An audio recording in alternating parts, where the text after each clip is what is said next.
we have Amrita Sarkar with us, who has been a really dear friend to me for almost 7-8 years. And whenever I've called her for anything, for any kind of talk, for trans awareness, for LGBTI, she has always been there. So thank you, Amrita, for joining me today again on Human Rights Thank Day, you. where we are trying to make people aware that how important it is to not discriminate on the basis of gender at all. Hmm. Right. So let's just start with the talk. And Amrita, how about we start from the very beginning? I know you have told me this story and our listeners so many times, but for people who are going to join us and for people who want to know how it is to go through that transformation at an early age, when you're Hmm. not aware what is happening inside my Hmm. body and your Hmm. parents are not aware, the society is not aware Hmm. how it is to deal with it inside and outside. Yeah.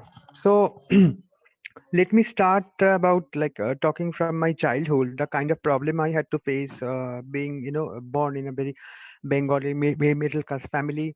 And that part of time, in Kolkata, there was hardly any organization, talking about LGBTIQ people and their rights. So it was very difficult to make the people understand, to make the parent understand that a person like me is not like abnormal or I need some treatment. So definitely childhood was a very like a tough time, and slowly, like it took a long time to convince my parents. Actually, that actually happened a very later stage, but from the very beginning of my life, from the very beginning in my mind, when I was like class 3 or 4, then I started to realize that maybe I'm in a wrong body. I mean, wrong body in the sense I wanted to become a woman, but the biological male features I was given at birth, that was not really very happy. That was not really very comfortable. I had to carry. And Mm. so at that point of time, I did not have any idea how to change my body, how to change the mindset of the people. But yeah, it's a long journey. It's a long journey. And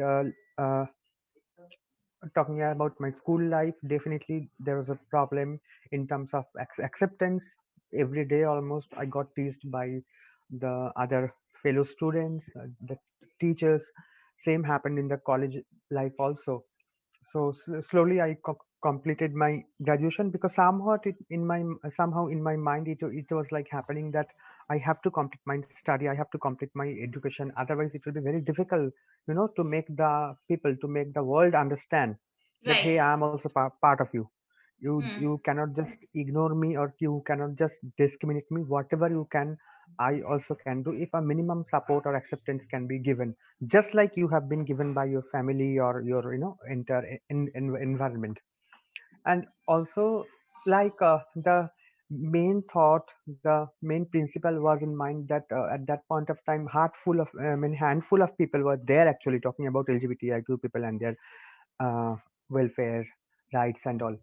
So I was thinking that if I'm a part of the community, there definitely is a big responsibility of my shoulder, that I have to complete my education, and based on that education I have to do something for my community, so that Hmm. people will not neglect us, people will not discriminate us on the account of like our preferred gender role.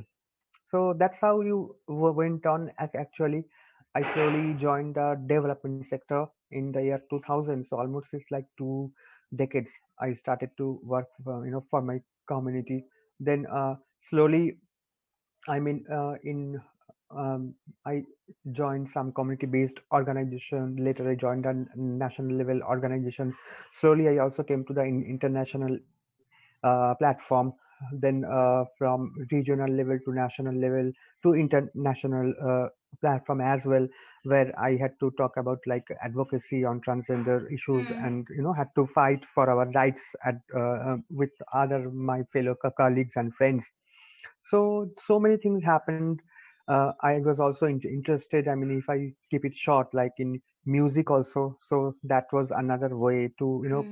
Hmm. like share my feelings to the Right. outer world In also. fact, I was going And to come to that, in fact, yeah, because, yeah.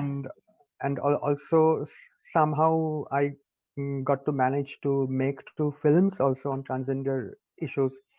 So yeah, that's it. Right. So, Amrita, it has been so many years you have left school. You have been through the time. Times have changed somehow. At least some bit of it has changed. But do you feel the children, or the new children in the school, will they be treated the same way you have been treated at school? Or you think there is some effect in the society?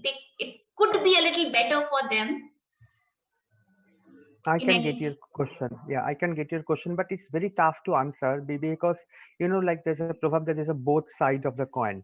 So where there is information, there is knowledge. Where there is no information, there Mm, is no knowledge.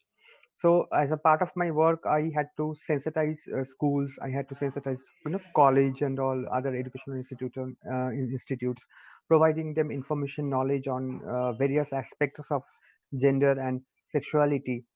So I am not naming that particular school in this capital of India, Delhi. So mm, when I was giving a talk in front of like 400 students of 11 and 12 standards along with their teachers. So after my talk, they told me that, ma'am, actually, you have opened our eyes because we had no idea, we had no information that people like you can come up to this stage, mm, mm, because whatever we have seen either in the newspaper or in media and all, but that was a very limited knowledge for us because we did not get the opportunity to interact. So we hadn't mm, like thought in our thought process how these people can be, what are the like problem or challenges they have. We had no idea, but whenever we got any opportunity, we had to we did teasing, bullying, and that was very wrong. That we can right. understand now. So I told them that And no, none of the teachers used to interfere when you were bullied in school. Wouldn't there be like some monitoring? absolutely. I mean, in most of the cases, it comes like this. I mean, I got this information from my community people only. So if they had a problem and they had to, complain to the teacher, they used to tell that you are like this. That is why it is happening to you only. Why Victim this is not blaming. happening to others? Mm, So I mean, if there's something like it's also another reason, I think there's a taboo very much is associated with with sex, with mm, sexuality, with the different gender roles, because we don't have any gender sexuality curriculum in educational institute. absolutely That not. is a that is a like a Mm, big like minus point. I mean that I mean people. I mean, if I talk about the puberty, if I talk about the adolescent period when we start to know ourselves, know our body, mm, but we are not clear about various roles, various gender identity, what kind of sexuality people can have, then definitely we have questions in my mind. And if we have lack of information, sometimes it can mislead in the sense that it can take away to a level of depression, stress, trauma, dropping out from education, and maximum like people can also commit for suicide. So that is the like darker side of this part. Yeah. right. So it was about the real world. Now let's talk about the real world. When we watch movies are a big medium in Indian cinema. We all watch movies by large. Yeah. Yeah. So, do you think the portrayal of the trans community in Indian cinema, or you can include the regional cinemas also, has it been really honest, or there's a gap and there's a kind of miscommunication? You have given the answer yourself actually. So I mean, everything has a like bad side or a good side. Similarly, there are good films, there are bad films. I mean, so far, I mean, in my entire journey, if I think about a particular movie globally, I'm not talking about in Indian context also. I think the best movie I have ever seen on trans issues is Trans America. Okay. The yeah, the Hmm. problem one have to face. I mean, having a different Hmm. identity, but the body is not coping up with that preferred gender role, the Hmm. struggle with self, the struggle with the outer world. the challenges one has to face from the family, from the society, if one has to go through the transition process.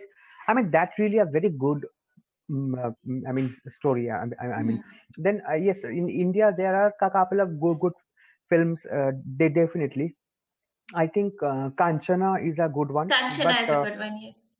yeah, Yeah. and also like sometimes also I have seen that people try to make good film, but it comes as a Hmm. mockery at the Hmm. end Hmm. of the day. Hmm. Hmm. That is not expected. Yeah, Right.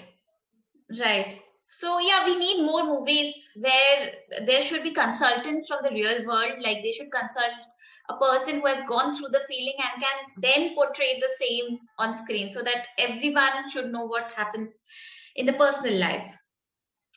Uh, absolutely, absolutely. okay, taking it forward, uh, I know personally that music is very real, very close to you. You find solace in music. You find happiness listening to music. You yourself has learned the classical music and Rabindra Sangeet.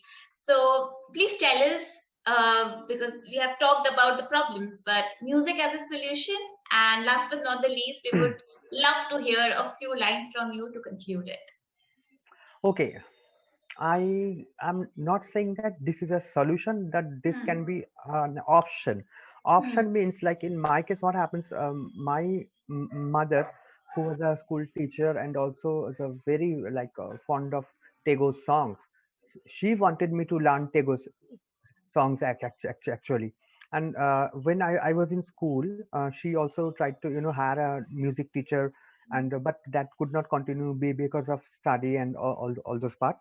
Later I actually got the opportunity to learn none other than Shuchitra Mitro, and like everyone knows how big, how famous she was to the entire world. And whenever I had to see her program, live program, when I was in school and college, I had to like understand. Oh my God! Look at the Hmm. passion. Look at the Hmm. way she is throwing each word.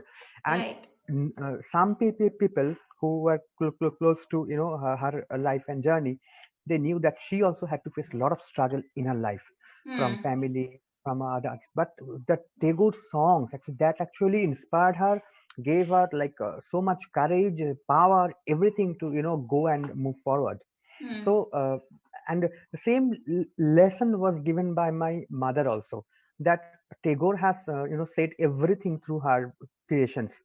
So that is why also sometimes, like whenever I had to feel sad, even in the happy mode, also like mm, there are songs that automatically comes in my mind. Hmm. So yes, I got the opportunity to learn from her. I completed my diploma. I used to sing Hmm. at some point of time also. I also got the opportunity to sing for country's first transgender music album, Songs Yeah. of Yeah. the I know Caravan. that. Yeah, Yeah.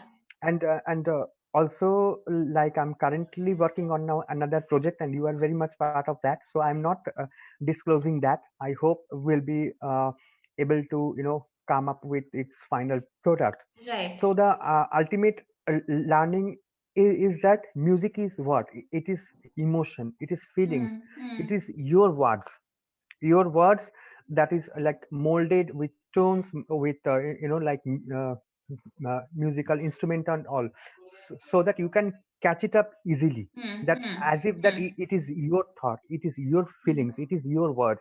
Just And take it Tagore out is from your body somehow. Like it yes, has to be taken out. absolutely. The And anger, the Tagore anguish, is the the fear. yes, there Yeah. are there are good singer, there are good Hmm. lyricists, there are so much good musicians in the entire world. But from my point of view, Tagore is the only one. I mean, Hmm. Hmm. the expressing human feelings like Feelings he did like the that. way Yeah. nobody could do like that. Nobody can do that. So, so yes, absolutely. I mean, so music is one of my courage, one of my inspiration. Absolutely, yeah. Mm-hmm. Okay, yeah, just one quick question. These are the COVID times, and life of a transgender person has always been tough. But how do you have observed that during the COVID times, it has tightened the rope in some way that it was very difficult for a person to come out of it because it was Yeah, already difficult. yes, yes, yes. See that. transgender people or whoever, I think, who are discriminated or isolated based on like sexuality, based on preferred gender role, already they are discriminated or Hmm. isolated. Now the COVID part, what it did, like act as a catalyst. I mean, acted as a catalyst means during the lockdown period, when people had to lock themselves in within family and Hmm. all, then they could not express their preferred gender role. Most of the Hmm. time it was very difficult for them to come out, to express their feelings, to express their expression and all, because if your parents, your family is not allowing us, because when you are out with your friends, with like in any LGBTIQ organization or doing some activity, you feel more free, you feel Right. more good at heart that there are people like me around. But in Hmm. that particular setup, if everything is closed, and that definitely did impact on mental health part, and that information I was given from time to time. And Hmm. also in terms of health, in terms of transition related care, like because all of the hospitals were dedicated for COVID treatment and all, so there was news from South India that transition, I mean, surgery and this gender affirmation, I know this medical procedure. I mean, most of the places it was postponed, and you can well imagine if people are dedicated to some cause that, oh yeah, I'm going to change my body. I'm following a particular process, but if there is a big pause for like a definite time, definitely Right. it affects the health part as well. Hmm. So Hmm. it's Hmm. about mental health, it's about physical health, Physical and health. also it's about like the kind of a like a misconception or people are having.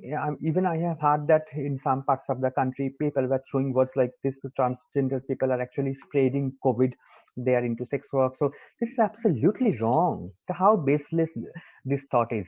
And also think about those transgender women who are, you have seen, asking money on the road and all.